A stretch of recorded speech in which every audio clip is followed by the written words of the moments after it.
అరికాల్లో కాదు, మోకాల్లో కాదు, నడినెత్తి అంటే తలంపులు చెడిపోయి ఉన్నాయి.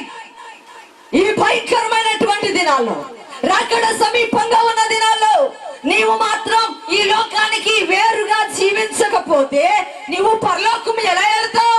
ప్రభు వచ్చినప్పుడు ఆయన ఎలా ఎదుర్కొంటావు? పాపులు ఎదుర్కోలేరు, మోసం చేసే వాళ్ళు వెళ్ళలేరు, అబద్ధాలు ఆడేవాళ్ళు ప్రభు దగ్గరికి వెళ్ళలేరు, వ్యభిచారం చేసే వాళ్ళు వెళ్ళలేరు, తాగుబోతులు వెళ్ళరు, తిరుగుబోతులు వెళ్ళరు, చుట్టా బీడీలకి అలవాటైన వాళ్ళు ప్రభుని ఎదుర్కోలేరండి. ఎందుకంటే ఆయన కొదమ సింహమై రాబోతున్నాడు. గట్టిగా చప్పట్లు కొట్టాలి, చూద్దాం. సింహం అంట, సింహం దగ్గర, సింహం అడవిలో నుంచి బయటకు వచ్చినప్పుడు ఆ సింహాన్ని చూసి కుందేళ్ళు, లేళ్ళు, పులులు అన్ని కూడా ఏమైపోతాయి? వెళ్ళిపోతాయి, వాటి స్థానంలోకి వెళ్ళిపోయి దాక్కుంటాయి. కానీ సింహం దగ్గర ఏముంటాయంటే సింహం యొక్క పిల్లలు ఉంటాయి. గట్టిగా చప్పట్లు కొట్టండి. ఎందుకు చెబుతున్నాను తెలుసా? ఆయన యూదా గోత్రపు సింహముగా రానై ఉంటే నీవు కూడా ఆ సింహం పిల్లలా జీవిస్తేనే ఆ రాబోయే సింహాన్ని ఎదుర్కోగలుగుతావు ప్రియమైన దేవుని కుమార్తె. హల్లెలూయా. లేకుండా నువ్వు పిల్లిలేగాను, పందులేగాను, కోళ్ళేగాను జీవిస్తే సింహం ఎదుట ఉంటదంటారా? నిలవలేదు. హల్లెలూయా. వేరుబాటు జీవితం. మూర్ఖులకు ఈ తరము వారికి వేరై నువ్వు బ్రతకాలి. నువ్వు నడుస్తుంటే చూడండి, నువ్వు ప్రకాశించాలి. నీ క్రియల వలన నిన్ను చూసి అనేక మంది నిన్ను అభినందించాలి. నిన్ను చూసి వారు దేవుని మందిరానికి రావాలి. యేసు క్రీస్తులో ఉన్నటువంటి వాళ్ళు ఎంత పవిత్రత ఉందా అని నిన్ను చూసి వారు తెలుసుకోవాలి. ప్రియమైన దేవుని బిడ్డలారా, హల్లెలూయా చెప్పండి. హల్లెలూయా. మన నడకల్లోనే కనిపెట్టేస్తారు, మన మాటలోనే క్రైస్తవుడు అంట. క్రైస్తవుడు అనుకుంటాను, నన్ను ఎవరు చూడలేదులే అనుకుంటాడు. కానీ నువ్వు నడుస్తుంటే క్రైస్తవుల్ని, యేసు క్రీస్తు రక్తం చేత కడగబడిన వాళ్ళని వందలాది మంది పరీక్ష చేస్తా ఉంటారు. హల్లెలూయా, హల్లెలూయా. 3 రోజులు 4 రోజులు భక్తి చేసి లోకములో కలిసిపోవద్దు ప్రియమైన దేవుని బిడ్డ. నీవు మంచి సాక్షిగా బ్రతకాలి. అందుకు సీమోను పేతురు, నీవు సజీవుడవగు దేవుని కుమారుడవైన క్రీస్తువని చెప్పాను. దేవుని స్తోత్రం. ఒకరోజు యేసు ప్రభు శిశువుల దగ్గర కూర్చుని ఆయన అంటున్నాడు, అయ్యా జనాలు నా కోసం ఏమని చెప్పుకుంటున్నారు, నేను ఎవరినని చెప్పుకుంటున్నారు అని అడుగుతుంటే ఎవరు మాట్లాడతల్లా.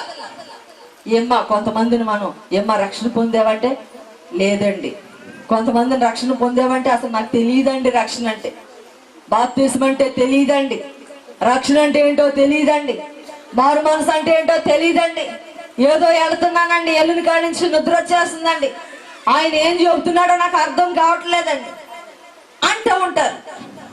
అయితే యేసు ప్రభు దగ్గర ఉన్న శిశువుల్ని కూడా అంటున్నాడు ఆయన, నా గురించి జనాలు ఏమని చెప్పుకుంటున్నారని అడిగితే ఆయన చూడండి అక్కడ ఉన్న వారు ఎవ్వరు మాట్లాడలేదు. కానీ పేతురు అంటున్నాడు, నీవు సజీవుడు అయినటువంటి దేవుని కుమారుడు అని చెప్పాను. గట్టిగా చప్పట్లు కొట్టాలి, చూద్దాం. ఆ మాట విన్నెమ్మటే దేవునికి సంతోషం వేసి అంటున్నాడు, భార్యానా ఇది నీకు దేవుడు తెలియజేస్తేనే తెలిసింది గాని ఇది మనుషుల వలన కలిగినది కాదు. ఈ రోజు నీవు క్రైస్తవుడు అని, క్రైస్తవురాలవని ఎవ్వరికైనా ఒక చిన్న సాక్ష్యాన్ని చెప్పగలిగావా? నేను రక్షింపబడ్డాను, ఎలాగూ ప్రభు నాతో మాట్లాడాడు, యేసయ్య నన్ను దర్శించాడు అని నువ్వు చెప్పగలుగుతున్నావా?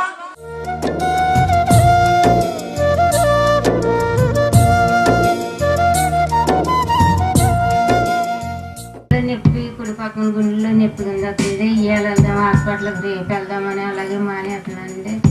మానేస్తే బలహీనత కోసమేమో అని అలాగే మానేస్తుంది. వచ్చేటప్పుడు కూడా గుండెలో నొప్పి కింద వచ్చింది. ఎవరికి ఇంట్లో చెప్తలేదు. నేను ప్రార్థన చేద్దాం ఎదురుగా రమ్మంటే వచ్చేటప్పటికి ఈ కుడి పక్కన గుండెలో వచ్చేది నొప్పింది. ఆ నొప్పి ఇప్పుడు తగ్గింది.